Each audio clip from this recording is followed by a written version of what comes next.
Hi friends, இன்றைக்கி அம்மா ஸ்டைலில் ஒரு பருப்பு ரசம் ரெசிபி பார்க்கலாமா? வாங்க வீடியோக்குள்ளே போகலாம். ஃபஸ்ட்டு நம்ம மிக்ஸி ஜாரில் 2 பச்சை மிளகா, சீரகம், மிளகு 2 டேபிள் ஸ்பூன் போட்டுக்கோங்க. அதுக்கப்புறம் 10 வெள்ளைப்பூடு போட்டு அரைச்சி எடுத்துக்கோங்க. அதுக்கப்புறம் தான் தெரியுது மல்லிப்பூடை மறந்துட்டேன், மல்லியும் போட்டு அரைச்சிக்கோங்க 1 டேபிள் ஸ்பூன். ஒரு குக்கரில் முருங்கைக்காய், 4 தக்காளி, 1 கப் பருப்பு.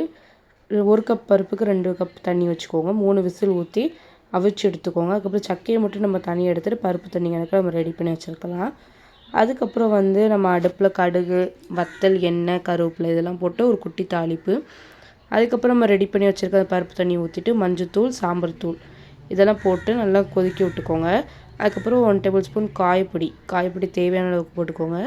அதுக்கப்புறம் நம்ம கலந்து வச்சிருக்க புளியும் நம்ம ஆட் பண்ணிவிட்டு அடுத்து நம்ம அரைச்சி வச்சிருக்க அந்த பேஸ்ட்டையும் நம்ம ஆட் பண்ணி நல்லா கொதிக்க விட்டுக்கோங்க. கொதிச்சதுக்கப்புறம் சால்ட்டு போட்டு நல்லா ஆஃப் பண்ணிவிட்டு அதுக்கப்புறம் தேவையான அளவுக்கு கொத்தமல்லி போட்டால் நம்மளுக்கு சுவையான பருப்பு ரசம் ரெடி ஆகிட்டு. இதை மறக்காமல் ட்ரை பண்ணி பாருங்கள். இந்த மாதிரி வீடியோ பார்க்க ஃபஸ்ட்டு சப்ஸ்கிரைப் பண்ணிக்கோங்க. Bye guys.